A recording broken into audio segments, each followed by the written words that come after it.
Do you want to hear the top 3 moments from when I was a professional paranormal investigator? Yes, of course you do. This is me just photographing our Crystal Market night stuff. It goes on the website at 6 p.m, so go and check it out if you're interested. Also, I am a professional photographer. I'm just being very, very lazy. So, without further ado, I was a professional paranormal investigator from around 2011, 2012 to 2015. The company I work for no longer exists, so I can speak freely. Not that I wasn't allowed to before, but you know. So, top moment number 3 is at Bodmin Jail in Cornwall. I have actually been to visit it recently with my kids, not ghost related, and the renovations are incredible. I highly recommend going if you can. But one night we did an event there, I think it must have been about 2013, and if you've ever been to a paranormal investigation, you know, usually they should anyway do like a protective circle at the start of the night to protect the guests and things like that. So we were doing this, and all of a sudden I literally felt like I'd been punched in the gut. I was so ill, I felt so sick, and I was sweating, I was hot, and I just walked straight out of there. Went outside and pretty much like collapsed on the floor, and one of the staff had to bring me a drink.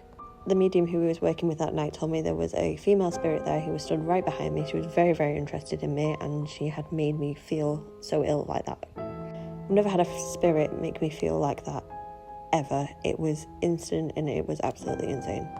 Number 2 is St Breville's Castle in Gloucestershire. We did a sleepover there, and it is an absolutely beautiful castle. This is the only place I've ever seen a full body apparition.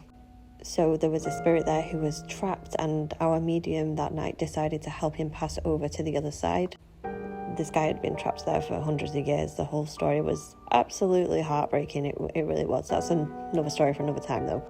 But we'd gone out for a break. I was outside having a cig with the medium, and across the road was a castle with a graveyard, a church with a graveyard.